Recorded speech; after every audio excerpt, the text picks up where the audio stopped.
E agora nós vamos falar sobre o objeto de estudos do diclemente. Então ele é muito utilizado para o tratamento de doenças crônicas e também com dependentes químicos. Vem comigo. Então aqui a gente vai ter a curva de motivação, tá? E ela funciona o seguinte, a gente vai ter sempre uma pré-contemplação. O que é a pré-contemplação? É quando a pessoa ela está fugindo do sonho dela, tá?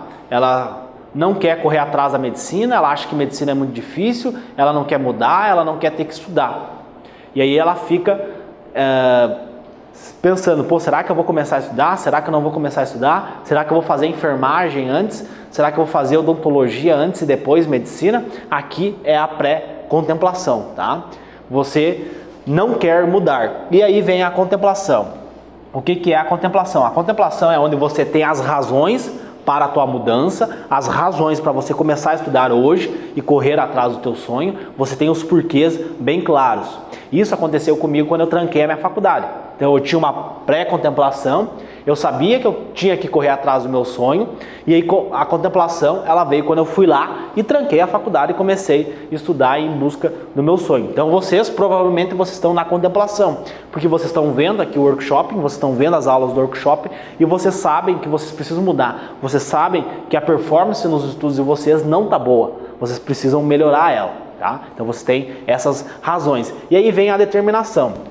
O que é a determinação? A determinação é você ter o teu plano, você ter as estratégias que você vai utilizar ao longo desse processo, tá? Você já tem o seu planejamento, ok? Você vai fazer o cursinho A, você vai fazer o cursinho B, você vai estudar por livro, você vai utilizar a apostila, você vai estudar por questões, por onde você vai começar, você tem já a tua determinação, ok? Veja bem, isso daqui não é uma receita de bolo, tá, pessoal? Isso daqui, estratégia, planejamento, isso daqui não é receita de bolo. Cada cérebro, ele é único e singular, ok?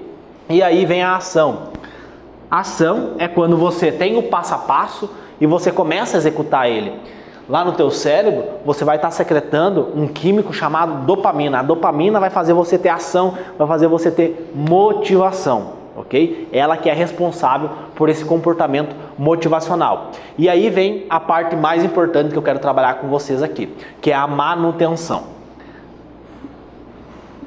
O que é a manutenção? Então, a manutenção é você manter esse comportamento. Como eu falei com vocês, o problema não é você mudar. O problema é você ter consistência, ok? Você ter consistência para que você consiga atingir o teu objetivo. Porque muitas pessoas, elas começam, um dia estuda, outro dia procrastina, entendeu? Isso é ruim, isso é negativo. Então a manutenção é você identificar esses elementos. Portanto, a manutenção é você criar estratégias para você prevenir recaídas. Isso daqui é uma coisa muito, muito, muito importante. Por exemplo, essa curva de motivação do diclemente, ela é muito utilizada por médicos que querem fazer com que o paciente dele tenha a manutenção daquele tratamento. Porque a maior dificuldade da clínica médica hoje é você fazer o teu paciente seguir o teu tratamento. Porque ele toma um medicamento um dia, 2 dias, 3 dias e depois ele para de tomar aquele medicamento. Então a maior dificuldade que o médico tem hoje, principalmente na unidade básica de saúde, é fazer o paciente dele ter manutenção. Ele manter aquele tratamento. Ok? Então aqui você vai ter que criar estratégias para você prevenir as recaídas. Por exemplo, vou dar um exemplo para vocês.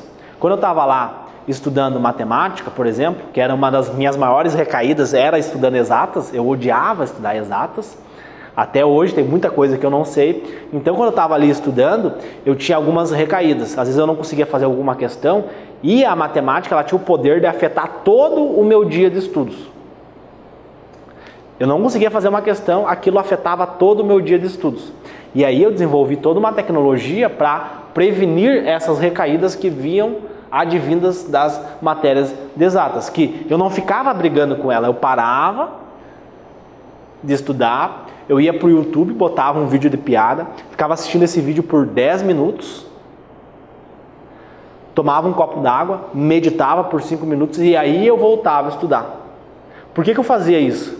Para produzir químicos bons lá nos meus neurônios. Produzir dopamina, produzir serotonina, porque eu ficava dando risada.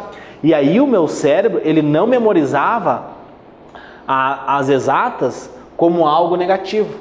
Por quê? Porque quando eu tinha a recaída, automaticamente eu produzia hormônios ruins. Eu produzia cortisol, produzia adrenalina. E aí o meu cérebro memorizava que aquele comportamento era um comportamento ruim. Ele não ia querer reproduzir aquele comportamento de estudar exatas. Isso acontece com muitas pessoas. Então, eu construí essa estratégia para prevenir as recaídas. Ok? Cada pessoa vai ter a sua estratégia, mas é importante que vocês tenham consciência que as recaídas elas vão aparecer na rotina de vocês. Vai ter dias que vocês não vão querer estudar, que vocês vão estar desmotivados e aí vocês precisam ter estratégia. E aí também vale a pena citar aqui para vocês, o êxito permanente, tá? Eu acredito que hoje eu estou no êxito permanente, porque para mim estudar é algo bem tranquilo, eu não preciso ter um esforço cognitivo, eu não preciso gastar combustível mental para mim executar as minhas sessões de estudos diariamente. Então eu já estou nesse êxito permanente, tá? Mas lembre-se, isso daqui, para você conseguir chegar no êxito permanente, que é quando você estuda, você tem a tua consistência, você precisa passar essa roda aqui no mínimo 7 vezes. Tá? Então você vai ter que fazer a pré-contemplação, a contemplação, a determinação, a ação, manutenção e as recaídas 7 vezes até você conseguir ter o êxito permanente. Tá? Então fizeram vários estudos com pessoas que tinham doenças crônicas ou até mesmo dependentes químicos e aí eles descobriram que você precisa passar por isso daqui 7 vezes. Portanto, se você entender como que funciona toda essa estrutura, se você entender a linguagem do teu cérebro, eu tenho certeza absoluta que você vai chegar muito mais rápido até a sua aprovação em medicina. Pois a maioria das pessoas elas focam em coisas muito pequenininhas. Ela foca o que mais cai no Enem. Se eu vou estudar química primeiro, se eu vou estudar física primeiro. Isso daí é muito pequenininho, pessoal. Tá? O mais importante é você entender isso daqui, ó. As recaídas, a ação, você ter consistência, você entender a performance mental.